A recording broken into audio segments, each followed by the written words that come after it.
오늘 말씀 제목은 교회의 확장성입니다.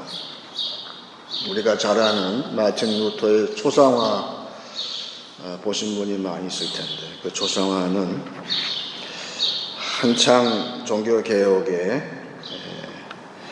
몰두한 루터의 친구인 크라나우라는 유명한 화가가 루터를 그렸습니다. 그래서 학자들은 거의 정확한 루터의 모습이었다 그렇게 증언을 하고 있는 만큼 그 루터의 얼굴 보게 되면 아주 고집이 센 사람처럼 나타나 있어요. 근데 이 사람은 날 때부터 좀 고집이 있었던 것 같아요. 아들이. 그 아버지가 이 아들을 어떻게 키울까 했는데 고집 센 아들이니까. 근데 정작 루터는 하나님을 체험하고 나서는 다른 데에 고집을 부리게 됩니다. 그것은 하나님의 말씀이었어요. 그래서 그 당시에 교황한테 위임받은 황제를 통해서 종교 재판이 열린 데가 보름스라는 데인데, 그 보름스 종교 재판에 끌려갔어요. 그때 루터가 한 유명한 말은 나의 양심은 하나님의 말씀에 잡혀있기 때문에 나는 절대 굽히지 않겠다 그렇게 증언을 하고, 그 재판 자리를 나와서 간 곳이 이제 숨기 위해서 바르트부르크라는 그 산성으로 올라갔어요. 그래서 1년 동안 그야말로 성경을 원본을 이제 독일말로 번역을 해서 신약 성경 독일어판이 완성이 되었어요. 그 독일어판 신약 성경이 지금 현대 독일어의 원전이 되었다 그래요. 그 이후에 이 종교개혁이 교회만 개혁한 것이 아니라 우리가 잘 알듯이 이 사회 전체를 개혁하는 그런 큰 힘을 발휘해서 오늘날 현대에 이르게 됐다는 사실을 우리는 잘 알고 있습니다. 따라서 종교개혁이나 지금이나 교회의 그 세상을 개혁하는 그 확장성은 바로 말씀에 있다는 사실을 알게 되고, 그것은 말씀에 대한 아주 완강한 고집, 거기에 집착하는 고집에 교회의 이 중심이 있다는 것을 우리가 알게 됩니다. 근데 그 반대로 교회를 확장하는 데 있어서 다른 성격의 사람도 하나님께서 쓰시는데, 사도행전에 나오는 바울과 동행했던 바나바 사도였어요. 바나바는 루터처럼 고집이 센 사람 같지가 않은 게 사도행전 11장 24절에 이 바나바에 대해서 이렇게 성경은 써놨습니다. 바나바는 착한 사람이요 성령과 믿음이 충만한 사람이라. 이에 큰 무리가 주께 더하여지더라. 바나바는 예루살렘에서 파송되어서 안디옥으로 갔지요. 그래서 그 당시에 최초의 이방인 교회가 섰는데, 이 바나바 사도가 거기에 가세함으로 큰 부흥이 있었어요. 그렇게 볼 때에 바나바는 첫 번째가 착한 사람이에요. 사람을 평가할 때에 저 사람은 착한 사람이야. 그것이 바나바의 특징이었어요. 그러니까 사람을 이렇게 같이 아우르고 격려해주고, 바나바의 별명이 있는데 그것은 위로자라고 되어 있어요. 어떤 상황에서도 가장 착한 일을 도모하고 위로하는 그런 마음이 가장 먼저인 사람, 그 다음이 성령이라고 해서, 그 얘기는 성령의 사람은 곧 기도의 사람이다. 우리는 그렇게 믿고 있는데, 바나바는 기도하는 사람이었어요. 항상 기도가 앞서는 사람이었다. 그래야 성령 충만했는데 마지막이 믿음이라고 한 것이 제가 주목을 했어요. 믿음은 곧 예수님에 대한 믿음이다, 그렇게 보여지는데 안디옥 교회가 중요한 것은 하나님의 말씀을 유대인들의 율법에서 하나님 말씀을 다른 방향으로 바꾸었는데 바나바가 이 다음에 요 구절 다음에 바나바가 자신의 한계를 느꼈다는 걸 알 수가 있어요. 이 교회에 하나님의 은혜가 함께 하시는데 나로서는 역부족이다, 그걸 느낌으로 말미암아서 바나바가 그 당시에 청년이었던 바울을 찾으러 다소로 간다는 사실을 우리는 알고 있어요. 왜 그랬을까? 말하자면 바울은 그 성격을 묘사할 때에 이 바나바의 성격에 순수하고 정반대의 사람이었다는 걸 우리가 짐작할 수 있는 것은 바울은 가장 먼저가 예수에 대한 믿음이었다는 걸 우리가 알고 있어요. 바울의 복음은 철저하게 오직 예수예요. 따라서 바나바는 그런 바울을 불렀어요. 그리고 바울은 또한 성령의 사람으로 기도의 사람이고 마지막에 바울은 그래서 은혜로 주어진 모든 사역을 감당하는 사랑의 봉사에 대해서 우리한테 쓰고 있는 거 봐서 그 이후에 어떻게 됐을까요? 안디옥 교회가 폭발적으로 부흥을 했어요. 즉 안디옥 교회의 모델은 우리 이방 교회의 모델하고 똑같다는 걸 알 수가 있고 그 핵심은 무엇인가? 오직 예수예요. 마틴 루터는 세 가지 종교계의 원리를 세웠는데 오직 말씀, 오직 은혜, 그리고 오직 그 다음 뭐지요? 오직 믿음. 그것이 합해져서 우리는 오직 예수. 바울은 오직 예수였어요. 오직 예수가 될 때 교회는 크게 확장되어진다는 사실을 알게 되는 것이죠. 그러므로 교회는, 특별히 교회의 지도자는 분별력이 있어야 된다는 사실을 아는 것은 무엇이 교회의 핵심이고 변하지 않는 것이고 무엇이 변화할 수 있는 것인가, 그것을 구분하는 능력이 있어야 되는데 미국의 신학자인 라이놀드 니버가 기도를 그렇게 했다는 거죠. 하나님, 제가 절대 변하지 않는 것과 변할 수 있는 것을 구분할 수 있는 능력을 달라고 기도를 했어요. 오늘 본문 말씀에 나오는 에스라가 바로 그런 사람인데 에스라는 말씀에 잡힌 사람이에요. 그런데 오늘 보게 되면 에스라는 제2의 성전을 짓기 위해서 투입된 인물인데 제사장 출신인데 이 에스라는 말씀이 우선이고 말씀에 철저하게 고집을 한 사람인데 비해서 이 사람은 또한 기도도 강조를 했어요.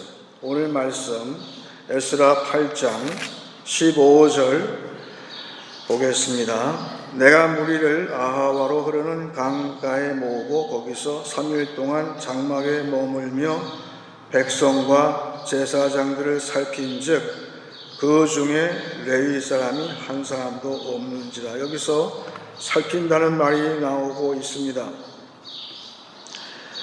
말씀에 잡힌 에스라는 살폈어요. 그 살피는 능력이 어디서 나왔을까? 그것은 21절 넘어가서 보게 됩니다. 그때 내가 아하와 강가에서 금식을 선포하고 우리 하나님 앞에서 스스로 겸비하여 우리와 우리 어린 아이와 모든 소유를 위하여 평탄한 길을 그에게 간구하였으니 이는 우리가 전에 왕에게 아뢰기를 우리 하나님의 손은 자기를 찾는 모든 자에게 손을 베푸시고 자기를 배반하는 모든 자에게는 권능과 진노를 내리신다 하였으므로 길에서 적군을 막고 우리를 도울 보병과 마병을 왕에게 구하기를 부끄러워하였습니다.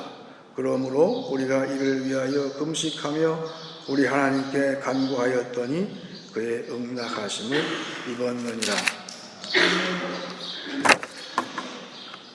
말씀을 루터와 바울처럼 딱 붙잡았어요. 그런데 에스라는 기도의 사람으로 기도를 했는데, 기도가 뭘까요? 여기 나온 그대로 기도는 세상 방법으로 살지 않겠다는 의지라 할 수 있어요. 이 세상에 쉽게 얻는 것, 세상이 제공하는 편리한 것, 그걸 내가 취해서 교회 부흥을 위해서 내가 쓰겠다는 것이 기도가 아니라 철저하게 이 세상 것이 아닌 하나님께서 위에서 주시는 은혜로 주시는 것을 내가 발견하고자 할 때 그것을 기도라고 했고, 에스라의 기도는 거기에 특징이 있고 우리는 에스라의 기도에 주목을 하는 것이죠. 그래서 교회 지도자의 특징, 특히 목사의 자질이 있다면 두 가지인데, 하나는 고집스러워야 되고 반대로 목사는 또한 관용해야 된다는 걸 알 수 있어요. 왜? 나한테 은혜로 주신 것들이 뭘까? 그거에 대해서 개방된 마음이 있는 것은 중요한데, 그것은 오직 기도 외에는 가능하지 않아요. 기도 안 하면 목사는 고집만 셀 수밖에 없어요. 하지만 기도로서 아주 유연하게 또한 관용하는 그런 사람이 될 수 있는 것이죠. 제가 한 달 동안 한국에 신방을 갔는데, 특별히 제가 젊었을 때 여의도를 가봤는데, 그때는 건물이 별로 없어서 그런가 했는데, 이번에 가보니까 여의도가 참 변화가 많은 게, 고층 건물이 그때는 63빌딩밖에 없었는데 지금 그 이상 높은 건물이 그렇지 않은 것을 보았어요. 우리가 건물을 짓는데 건축가가 훌륭한 아이디어를 내지요. 그런데 그런 훌륭한 건물들을 완성하는 데 있어서 건축가만 가지고는 안 되는 거예요. 왜냐하면 건물을 짓기 위해서는 도면이 필요한데, 그 도면을 최종적으로 완성하는 사람은 소위 제도사라는 사람들이 투입이 돼요. 이 사람들은 공업고등학교나 전문대학 나온 분들인데, 이분들은 아예 도면 그리는데 박사예요. 눈 감고도 그리는 사람이에요.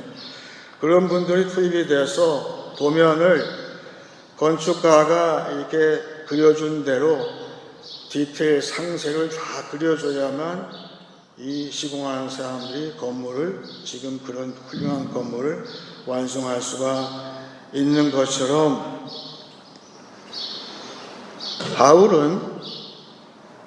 바울의 편지를 보게 되면 그 편지의 첫머리에 편지를 보내는 그 교회의 어떤 사람들에 대해서 어떤 칭찬으로 시작할 때가 많아요. 그 이야기는 이제 새롭게 교회가 세워졌어요.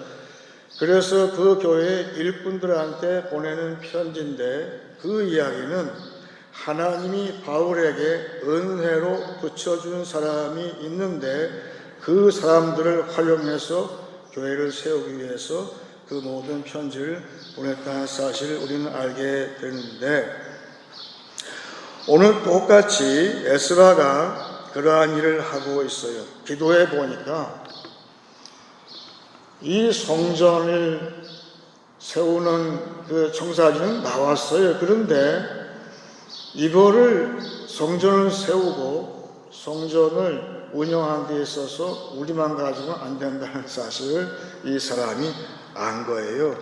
기도하니까 안 거예요. 그래서 오늘 16절 이하에 나오는 것은 그런 사람들, 실제 교회를 세우고 교회를 확장하는 데 있어서 꼭 필요한 사람이 누구인지를 알고 그 사람들을 데려오기 위해서 지금 공을 들인다는 사실을 우리는 여기 알고 있어요. 거기에 보시게 되면 이런 말씀이 나옵니다.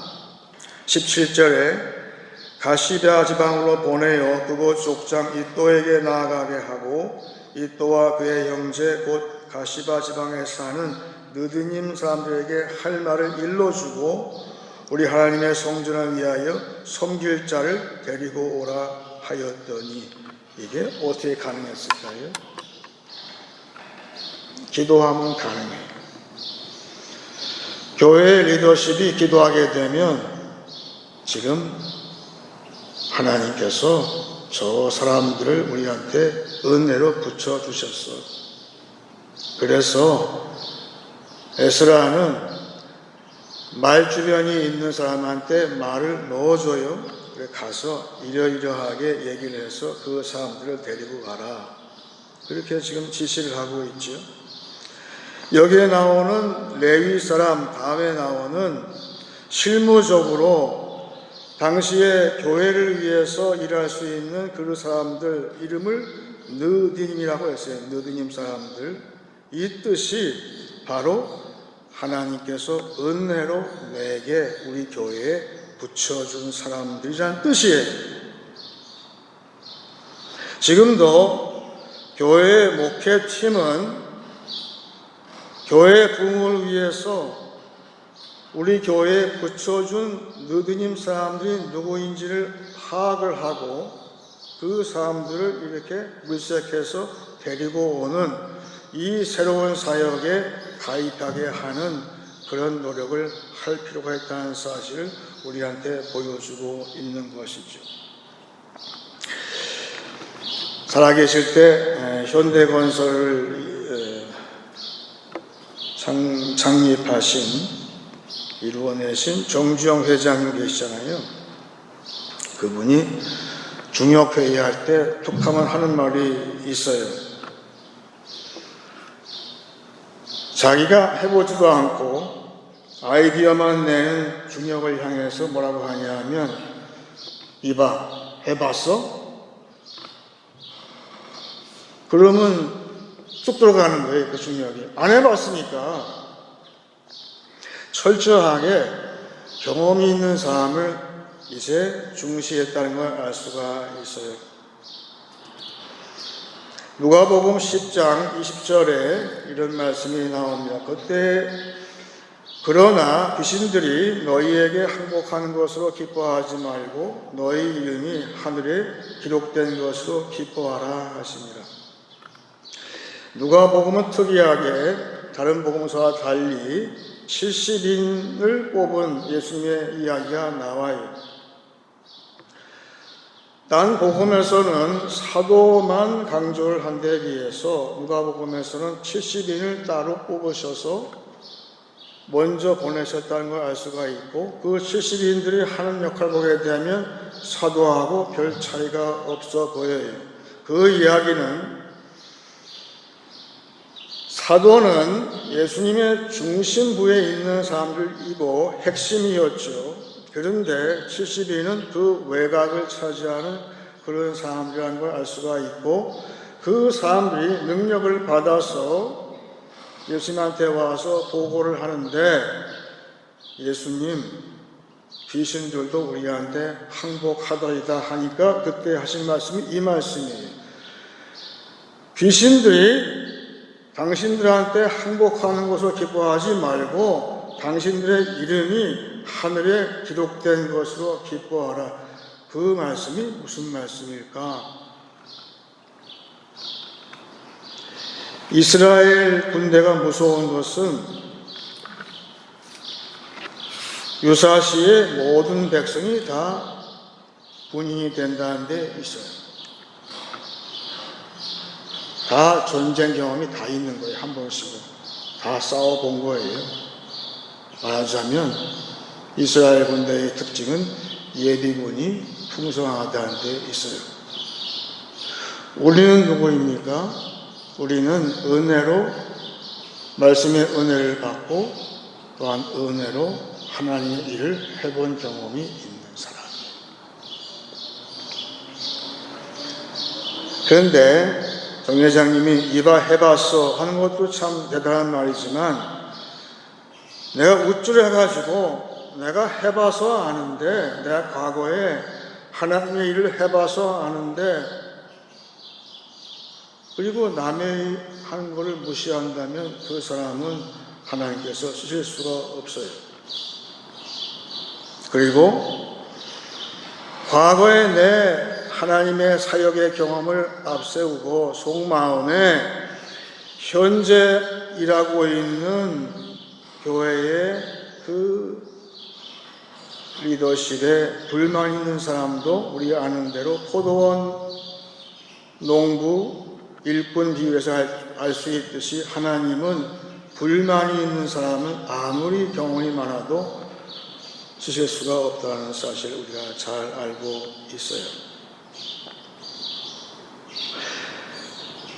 하나님의 일을 해본 사람은 내가 이루어 놓은, 내가 경험해 본 하나님의 능력의 체험이 중요한 것이 아니라 하나님의 책에 나의 이름이 기록이 되어 있다는 것이 중요하다는 예수님의 말씀을 절대 명시할 필요가 있는 것이죠.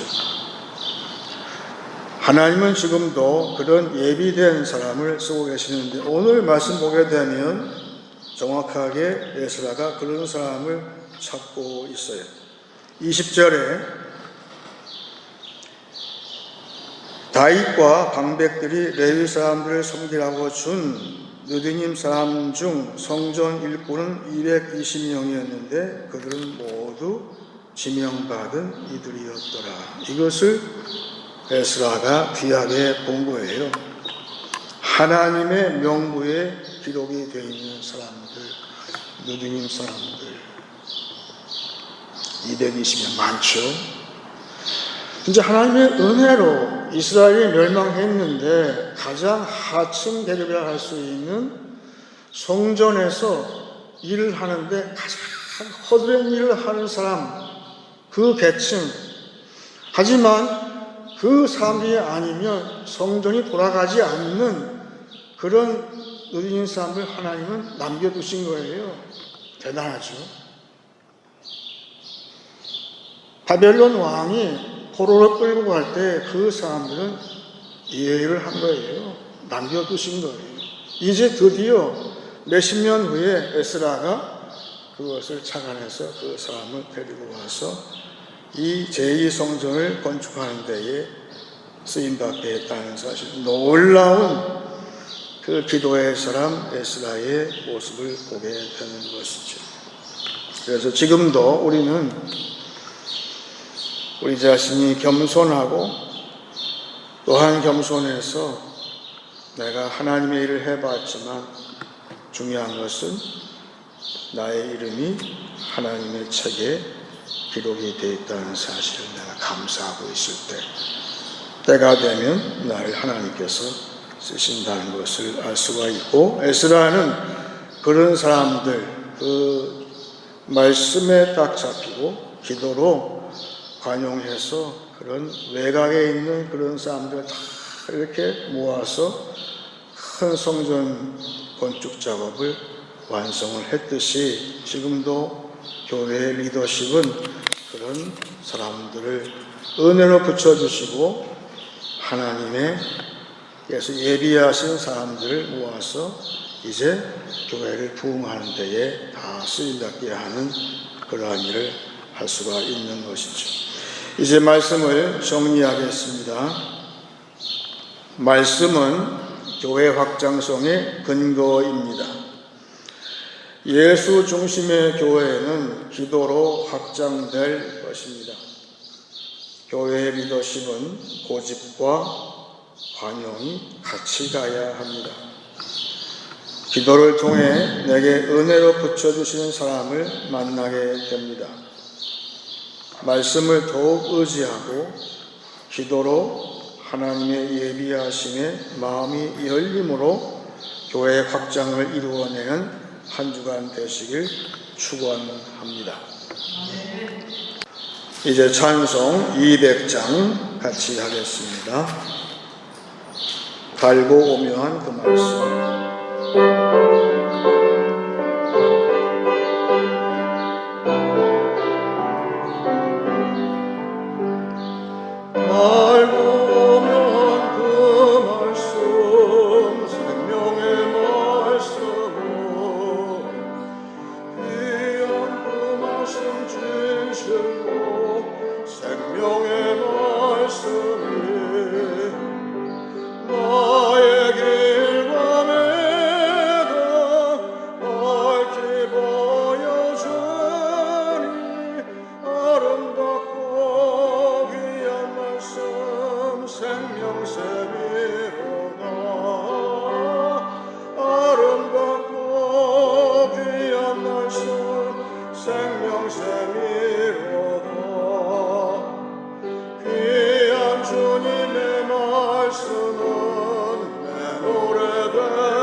이제 기도할 때 제가 먼저 아까 처음 얘기한 대로